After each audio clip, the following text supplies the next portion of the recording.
사람은 누구나 행복하게 살기를 원하지만 과연 행복하십니까? 라는 질문 앞에 몇 명이나 손을 들고 나는 행복합니다. 정말 행복해서 미치겠습니다. 라고 할 사람이 몇 명이나 될까요? 하루 일어나면 행복한 일들이 쭉 줄 서 있는 것이 아니라 우리를 힘들게 하는 일들이 쉬지 않고 다가옴을 느낍니다. 삶의 무게가 생명을 지탱하기 힘겨워 스스로 희망을 접는 사람들도 많이 있음을 보게 되어집니다. 하지만 우리 신앙인들은 어떤 고난이 다가온다고 해도 절대로 포기하지 말아야 합니다. 포기하지 않고 살아있으면 역전의 기회는 반드시 찾아옵니다. 살아있어야 역전의 주인공이 되어질 수 있는 것이죠. 아무리 힘들어도 나에게 더 좋은 날은 아직 남아 있다는 이 믿음으로 1월 한 달을 아름답게 보내시고 찬란한 2월을 맞이하시기를 간절히 축원합니다. 그렇잖아요. 우리가 지금까지 신앙적 삶을 가만히 뒤돌아보면은 우리에게는 그래도 하나님이 함께 하셨잖아요. 하나님께서 은혜 베풀어 주시면 어떤 늪에서도 탈출할 수 있고, 하나님께서 은혜 베풀어 주시면 어떤 절벽 가운데서도 비상할 수 있는 것이고, 하나님께서 우리에게 은혜를 베풀어 주시면 어떤 실패에도 역전하여 승리할 수 있을 줄 믿는 그런 마음으로 드리는 오늘 예배가 되어지길 간절히 축원합니다. 오늘 성경의 본문은 이스라엘이 남북으로 분단되었을 때의 이야기입니다. 북쪽 이스라엘, 남쪽 유다입니다. 북쪽 이스라엘 왕 중에 아합이라는 왕이 있었는데 이 아합은 강력한 힘을 가진 왕이었습니다. 그래서 모압 나라를 점령하고 그 나라로부터 조공을 받았어요. 그래서 말씀에 보면은 이스라엘 왕에게 10만 마리의 어린 양의 털과 10만 마리의 숫양 털을 조공으로 바쳤다, 이렇게 이야기하고 있습니다. 그런데 이 아합이 죽었어요. 그의 아들 여호람이 왕이 되었습니다. 모압 왕 이 메사는 이 기회를 놓치지 않고 이스라엘 왕에게 조공 드리는 것을 바치지 않았습니다. 이것이 여호람이 봤을 때는 괘씸한 거예요. 그래서 남쪽의 유다 왕과 에돔 왕과 함께 연합해서 우리가 모압을 치자. 그래서 모압 정벌에 나섰습니다. 그런데 이 연합군이 길을 간 지 7일 만에 먹을 물이 없어져 버린 겁니다. 적과 싸우기도 전에 목말라 죽을 지경이 되어버린 것이죠. 절박한 상황이 도래한 겁니다. 이제 다 끝났다고 포기할 때였습니다. 그런데 그들이 다 죽었습니까? 전쟁에 실패했습니까? 결론부터 보자면 24절 이하에 보면은 전쟁에서 실패한 것이 아니라 승리하게 되었죠. 하나님께서 은혜를 베풀어 주신 겁니다. 역전의 은혜가 임한 것이죠. 도저히 인간으로서 어찌할 수 없는 상황 속에서 하나님께서 은혜를 베풀어 그들을 승리하게 만들어 주신 겁니다. 오늘날 우리도 이런 은혜를 받을 수 있습니다. 우리가 어떻게 하면 이 역전의 은혜를 누릴 수 있겠습니까? 크게 3가지로 말씀을 드립니다. 이 역전시키는 하나님의 은혜는 우리가 하나님 앞에 나아갈 때 임합니다. 이스라엘 왕이 물이 없어 모든 군인들이 전멸당할 위기 속에서 어떻게 상황을 역전시켜 승리하였습니까? 10절 말씀에 보면 이스라엘 여호람 왕이 여호와께서 이 세 왕을 불러 모아 모압의 손에 넘기려 한다라고 말하고 있죠. 얼마나 비신앙적인 말입니까? 그는 하나님을 믿는 사람이 아니었어요. 그의 아버지 어머니가 어떤 사람입니까? 우리가 잘 아는 아합과 이세벨 아닙니까? 바알신과 아세라신을 섬겼고 하나님을 믿는 여호와의 신앙을 가진 사람들을 잡아 죽인 사람들 아닙니까? 850명의 제사장들을, 이 바알과 아세라 신을 섬기는 제사장들을 거느렸던 사람 아닙니까? 그것은 엘리야에게 죽은 사람들의 숫자고 더 많은 사람, 이 이스라엘 전체를 우상의 도시로 만들어버린 사람 아닙니까? 오늘날 사람들이 생각하는 이 경제의 신이 바로 바알과 아세라 아니겠습니까? 돈이 푸른 초장으로 인도하고 돈이 쉴 만한 물가로 이끌어 줄 알고 노후의 안락함을 보장해 줄 줄 아는 그것을 믿는 사람들, 그게 바알과 아세라 신을 섬기는 사람들의 특징 아닙니까?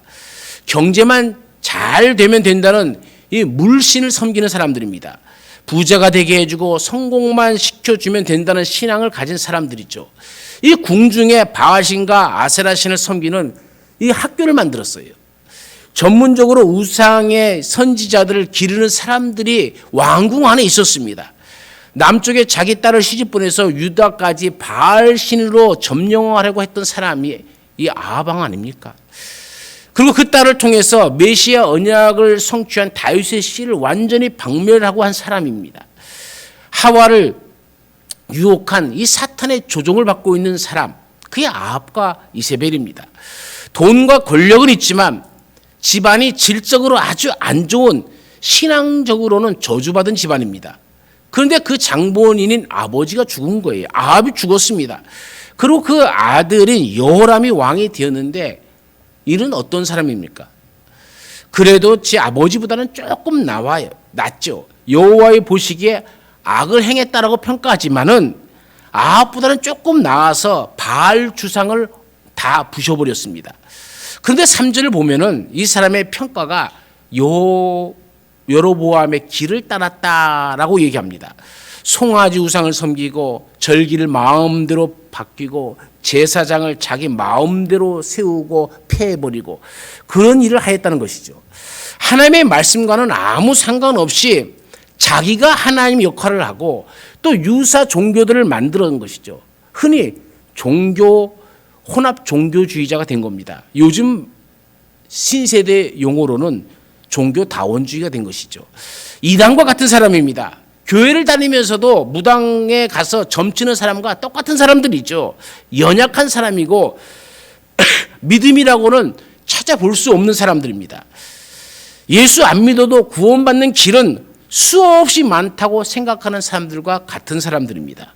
전혀 하나님의 사랑을 받을 수 없는, 자격 없는 사람들입니다. 그러다 보니 그는 하나님에 대해서 어떻게 생각합니까? 오늘 우리가 읽은 13절 하반절에 보면 일은 자기가 저질러 놓고 핑계는 하나님 앞에 다 대는 거예요. 책임은 하나님 앞에 다 묻는 겁니다. 하나님은 단지 자기 이익을 위한 이용의 도구에 불과한 것이죠. 하나님의 은혜를 전혀 모르는 사람입니다. 하나님이 베푸르신 은혜를 욕되게 하는 사람입니다. 일은 다 꾸며놓고 안 되니까 하나님께서 이렇게 하시려고 했냐라고 핑계를 냅니다. 일의 결과가 잘못 나오니까 하나님 원망만 하는 것이죠. 하나님과 아무 상관없이 살다가 일이 잘못되면 하나님이 살아계시면 이럴 수 있느냐라고 하는 그런 아주 못된 사람이죠.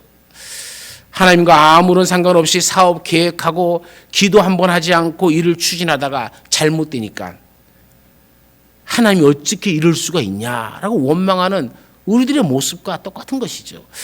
하나님과 상관없이 술 먹고 담배 피며 살다가 세상 연락을 즐기며 살다가 큰 병에 걸리면 하필이면 왜 나에게 이 병을 주시냐고 하나님이 그 병을 주신 것처럼 원망하는 것이죠.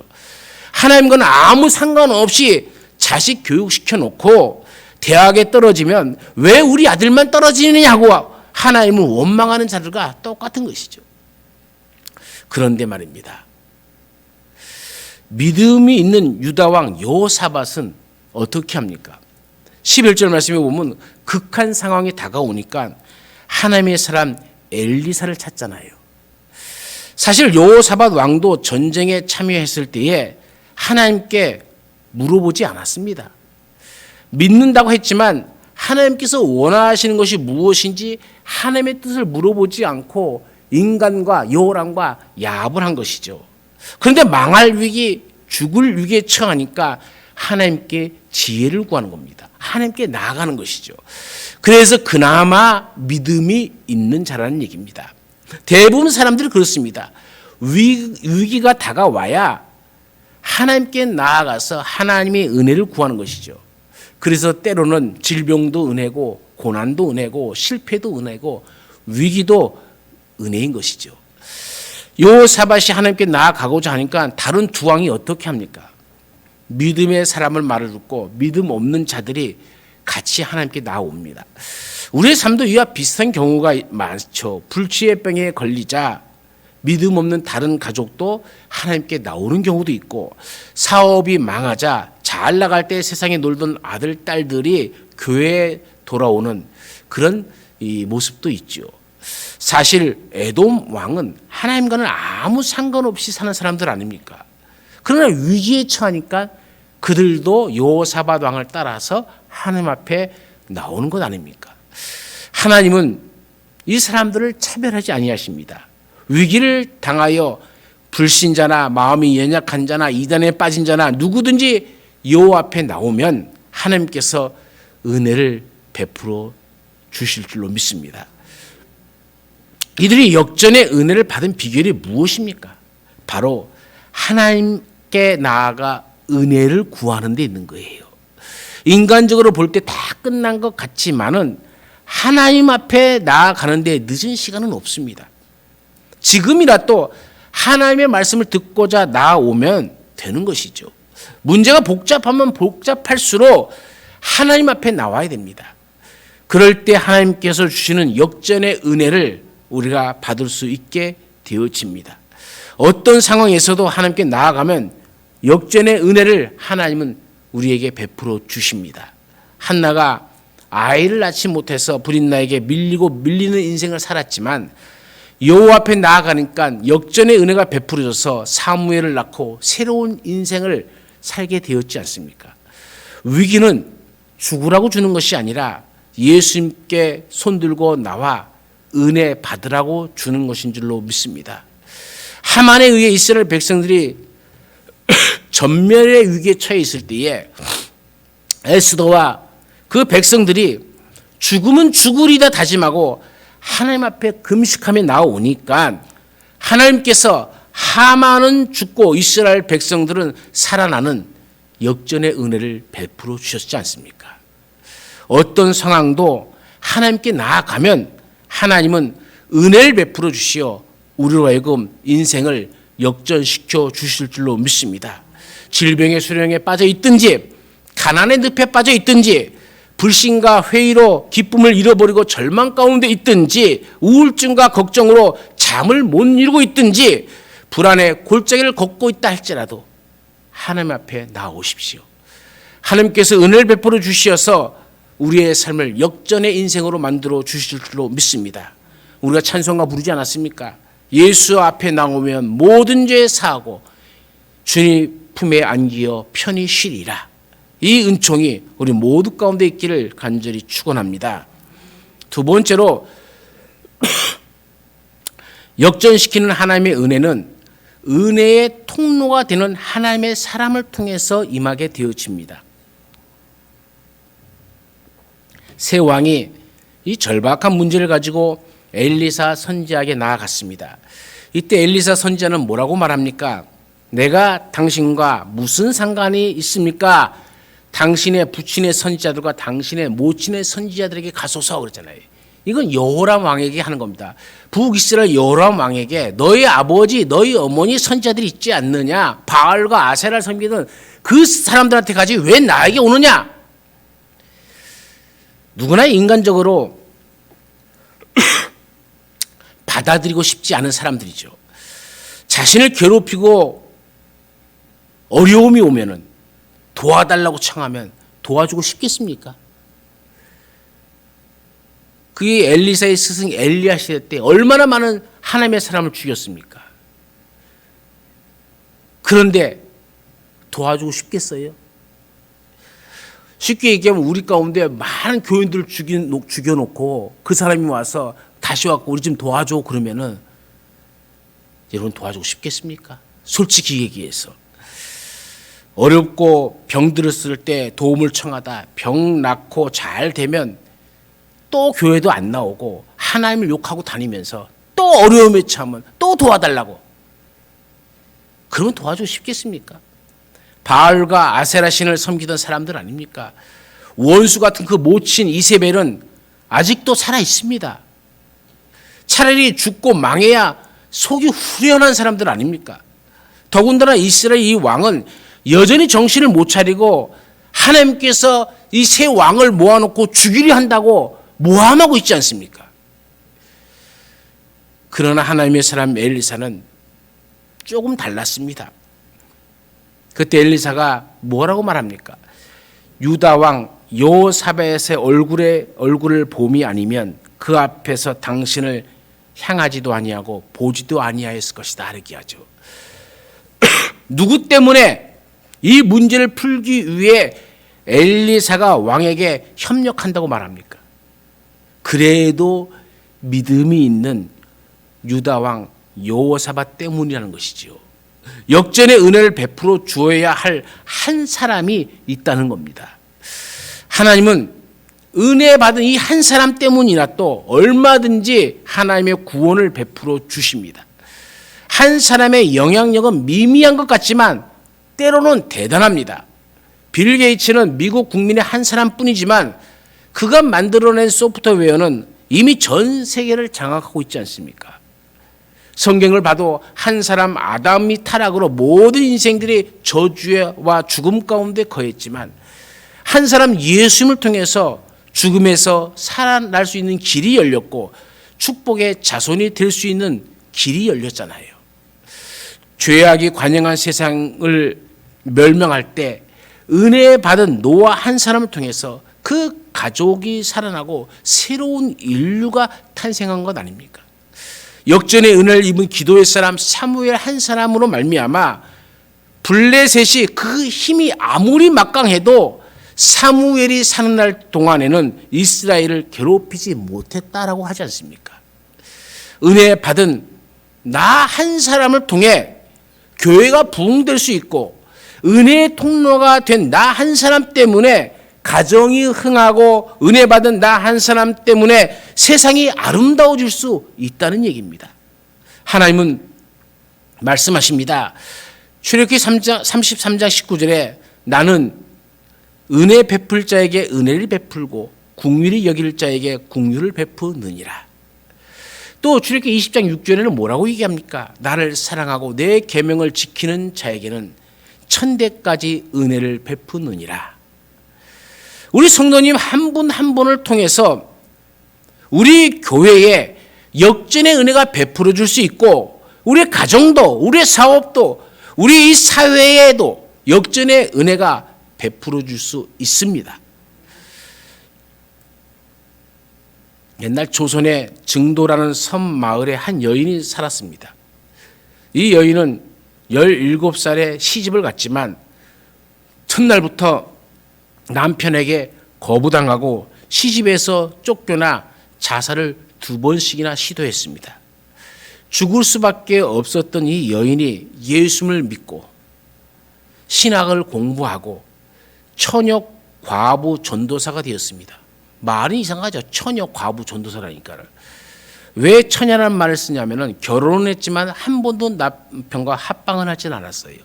왜 안 했냐면은 결혼하기 전에 남편은 이미 첩을 두고 다른 섬에서 살고 있었던 것이고 그 부모가 억지로 결혼시켰는데 결혼시킨 첫날 밤부터 벌써 자기는 첩에 가서 살았던 사람이에요. 그러니 처녀죠. 그리고 남편이 있으면 혼자 살았으니 과부죠. 그래서 처녀 과부라 이렇게 얘기합니다. 이 처녀 과부 전도사가 된 것이죠. 그런데 이분에게 하나님이 은혜를 베풀어 주십니다.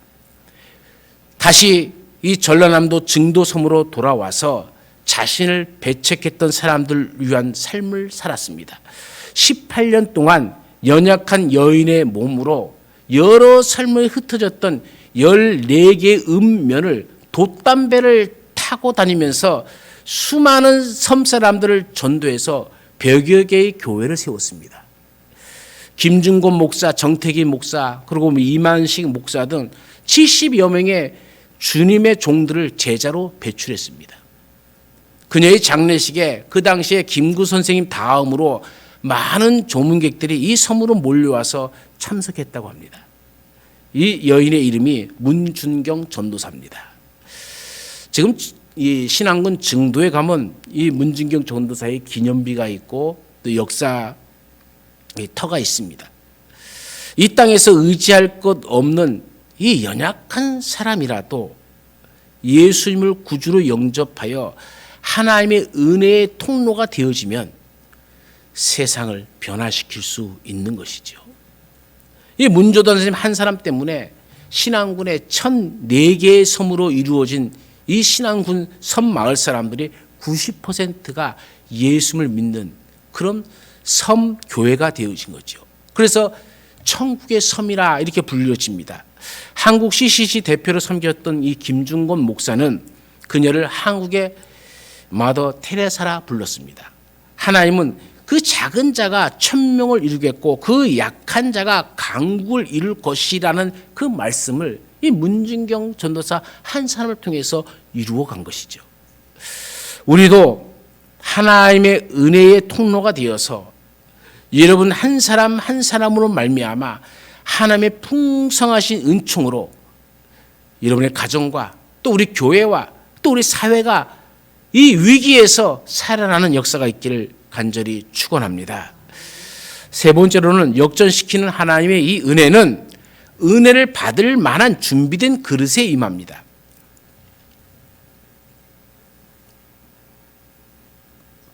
검은고를 타는 가운데 성령이 임한 이 엘리사는 무슨 예언을 합니까?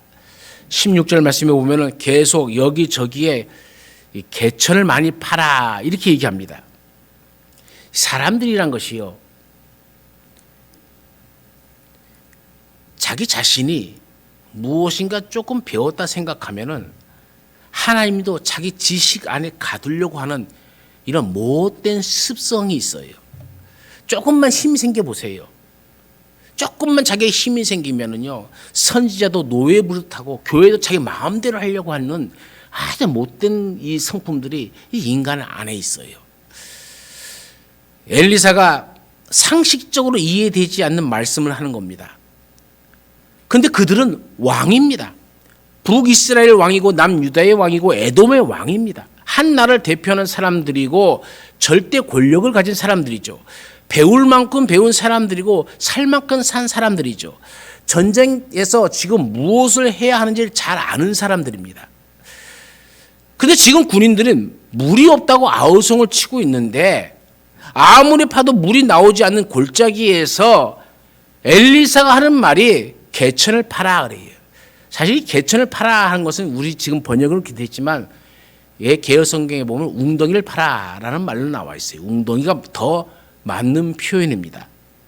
그것도 많은 웅덩이를 팔아는 겁니다. 많은 개천을 팔아는 거예요. 여러분 말이 됩니까? 아니, 여러분 같으면 이 말에 순종할 수 있습니까? 요즘 신앙생활을 빗대어 말하면 그런 것이죠. 사업이 부도 위기에 처해서 돈을 구하려고 은행에 가야 하고 불치병에 걸려서 병원에 가야 하는데 목사라는 사람이 하는 말이 교회에 가서 기도하십시오. 예배 드리십시오. 은혜 받으면 됩니다. 라고 한다면 아멘 하고 예배 먼저 드릴 수 있겠습니까? 기도 먼저 할 수 있겠습니까? 대학에 진학하기 위해서는 주일날도 공부해야 되는데 고등학교 다니는 아들에게 말씀에 순종해서 성가대를 서라라고 하면 시킬 수 있겠습니까? 불경기이고 노후생활 준비도 벅차고 나 살고 먹기도 힘든데 장학헌금도 하고 구제헌금도 하고 선교헌금도 하고 최빈국 아이들을 위해서 조금 더 우리가 헌금하라 하면은 아마 말이 되는 얘기 좀 하라고 이렇게 반문할 사람들도 많이 있겠죠. 연초가 되면 제가 각 가정마다 기도 제목을 내라고 합니다. 성구 영신 예배 때 냈죠. 어떤 사람들은 뭐 미신 같은 소리를 하냐, 오늘 같은 세상에 내가 기도하면 되지 뭐 목사님에게 내냐라고 반문할 수도 있을지 모릅니다. 그러나 우리가 순종하는 믿음으로 그릇을 준비하면 하나님의 은혜가 그 준비된 그릇에 차고 넘칩니다. 어려울 때일수록 말씀에 순종하는 그릇을 준비하시기를 바랍니다. 그 그릇에 하나님의 은혜를 부어주신다는 거죠. 순종으로 준비되지 못한 그릇에 물질의 축복이 담기면 그것은 복이 아니라 저주가 되어집니다. 예수님께서 우리를 위해 십자가에 돌아가신 복음도 우리가 믿음으로 순종하지 아니하면 은혜로 꽃피우지 못하게 되어지는 것이죠. 하나님의 말씀에 순종하면 어떤 일이 일어납니까? 오늘 17절 이하의 말씀에 보면 보세요. 지금은 바람 부는 소리도 빗소리도 들리지 않아요.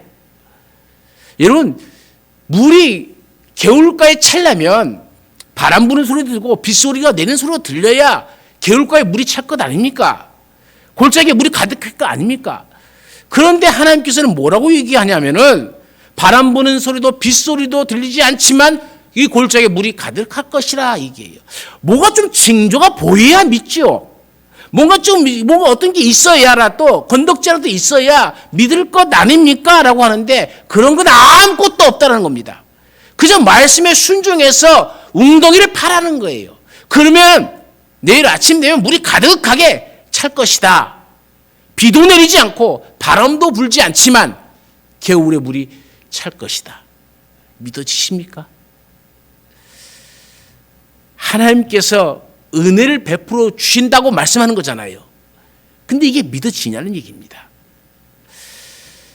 그런데 이 은혜는 어떤 은혜입니까? 이 은혜는요, 판 웅덩이만큼 부어주는 은혜입니다. 그것은 절대 순종으로 이루어지는 것이죠. 바람도 보지 못하고 비도 보지 못하지만 하나님은 보이지 않는 곳에 바람을 불게 하시고 보지 못하는 곳에 비를 내려서 그 웅덩이에 차고 넘치도록 부어주시겠다는 것 아닙니까? 가축과 짐승까지도 다 마시게 하는 풍부한 물을 주시겠다고 말씀하는 것 아닙니까? 18절 말씀해 보세요. 이것은 여호와 보시기에 작은 일이라 하잖아요. 이런 일쯤이야 하나님 앞에서는 아무것도 아니라는 얘기입니다.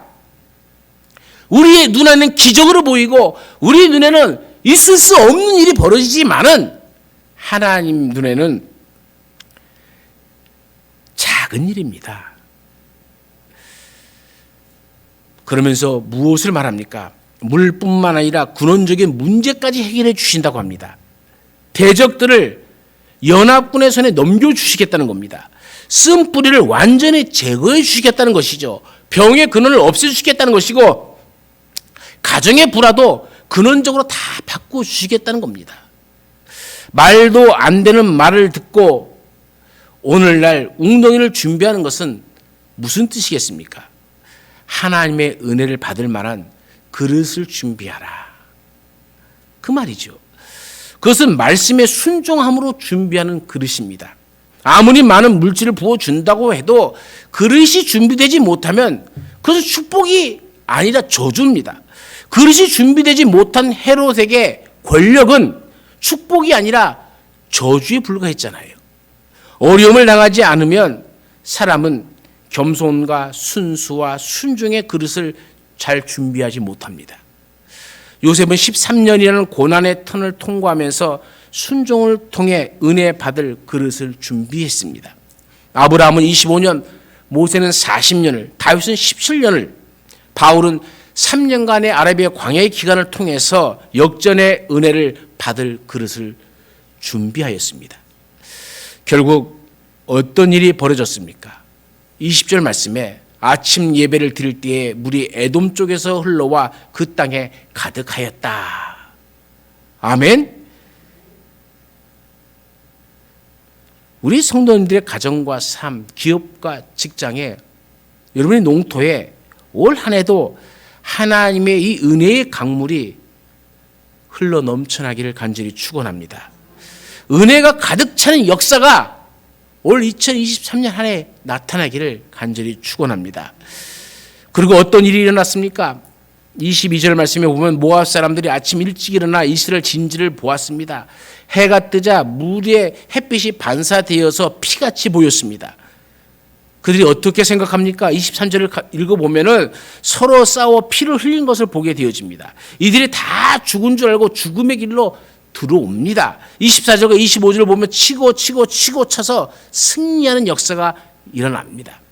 말씀이 떨어지면 그 말씀 붙들고 준비하면 준비한 그릇에 하나님의 은혜를 부어 주십니다. 내가 교회를 위해서 성도들 위해서 헌신하면은 하나님은 내 가정의 일은 자동적으로 해결시켜 주신다는 겁니다. 그 뒤 열왕기하 4장을 넘어가면 무슨 일이 있습니까? 한 신학생의 아내 이야기가 나옵니다. 남편이 신학 공부를 하다 죽었습니다. 그냥 죽은 것이 아니라 엄청난 빚을 잔뜩 지고 죽었습니다. 빚을 갚을 길이 없자 채권자가 두 아들을 노예로 데려가려고 합니다. 얼마나 비참한 상황입니까? 같이 동반 자살하고 싶을 정도였겠죠. 엘리사가 집에 있는 것이 무엇이냐라고 물어봅니다. 집에 기름이 조금 남아 있는 것 외에는 아무것도 없다고 합니다. 그때 엘리사 선지자가 동네에 가서 빈 그릇을 빌려오라고 말합니다. 많이 빌려오라고 얘기합니다. 참으로 황당한 이야기죠. 믿을 수 없는 이야기입니다. 위로가 되지 못하는 일이죠. 배고파 힘들어 죽겠는데 또 돌아다니면서 또 그릇을 빌려오라고요? 하고 싶지 않은 일일 수도 있잖아요. 오늘 우리에게도 이러한 상황이 임할 수가 있습니다. 하고 싶지 않은 일을 하나님이 하라고 합니다. 하나님의 명령이 떨어집니다. 안 하는 게 내 신상에 더 편하죠. 그걸 안 하는 것이 내 이성에 더 맞을 수가 있죠. 그러나 이 여인은 아들들과 함께 동네에 다니면서 빈 그릇을 빌려왔습니다. 배고프고 힘들고 걸을 힘도 없지만 힘 닿는 대로 많이 빌려왔습니다.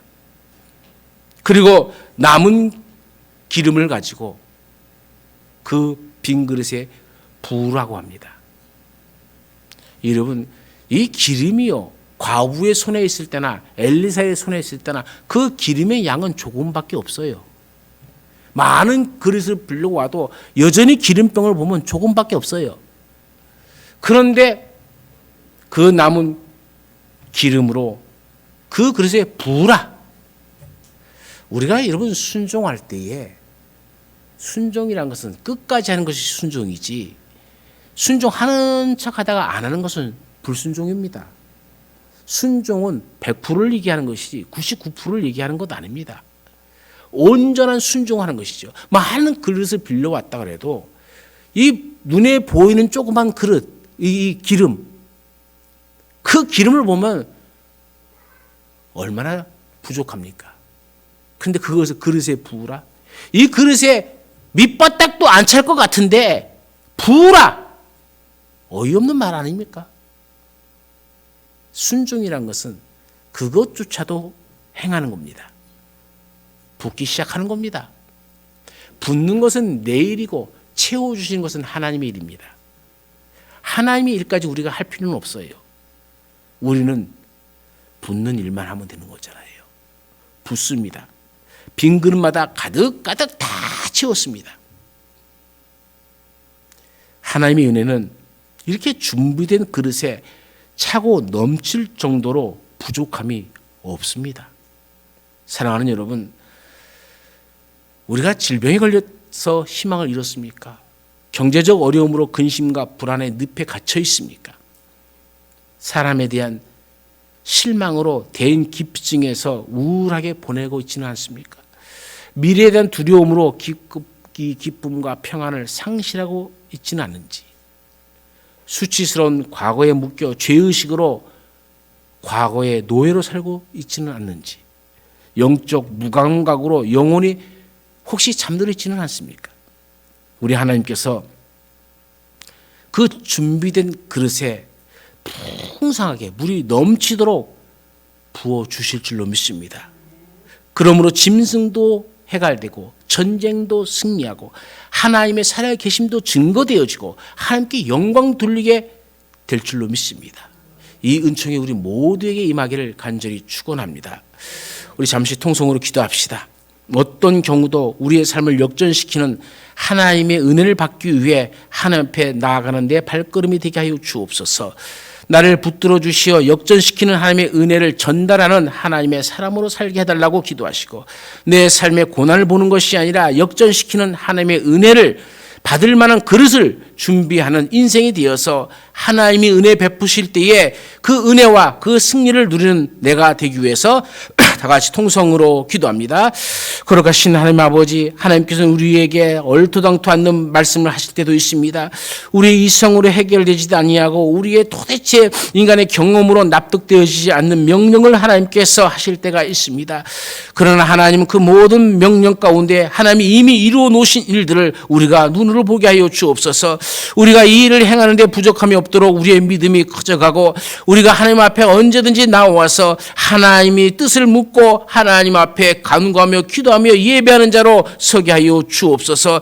하나님께서 우리를 붙들어 주시어서 역전시키는 은혜를 주시어서 우리가 또 그 은혜를 전달하는 전달자가 되게 하여 주옵시고 우리의 입술을 열어서 오직 하나님의 영광만을 증거하는 우리의 삶이 되게 하여 주옵소서. 오늘 내 삶의 고난을 아버지의 모든 고난을 통해서 나는 준비할 것이 있습니다. 많은 그릇을 준비하게 하여 주옵소서. 고난의 그릇도 우리 역경을 이겨내는 모든 아버지 그 힘도 이 그릇을 잘 준비하면 하나님께서 부어 주실 때가 있습니다. 그 때를 기다리며 오늘도 하나님 앞에 찬양하며 하나님 앞에 하나님의 일들을 감당하며 주의 말씀에 순종하는 자녀들이 되어서 그 영광 그 은혜를 누리며 살아가는 백성들이 되게 하옵소서.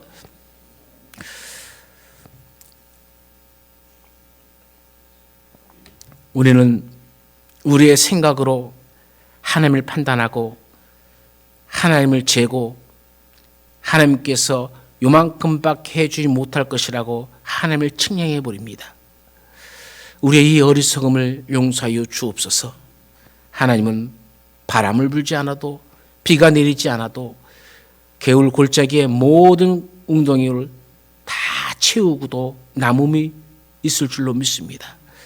우리가 잘 그릇들을 준비하여서 하나님의 은혜 베푸실 때에 그 은혜를 다 받아 누리며 하나님께서 주시는 그 승리를 누리며 살아가는 백성이 되기 위해서 우리가 늘 하나님 앞에 바로 서게 하여 주옵시고 하나님의 은혜를 전달하는 자가 되어서 늘 승리의 찬양이 우리의 입술에 머물게 하여 주옵소서.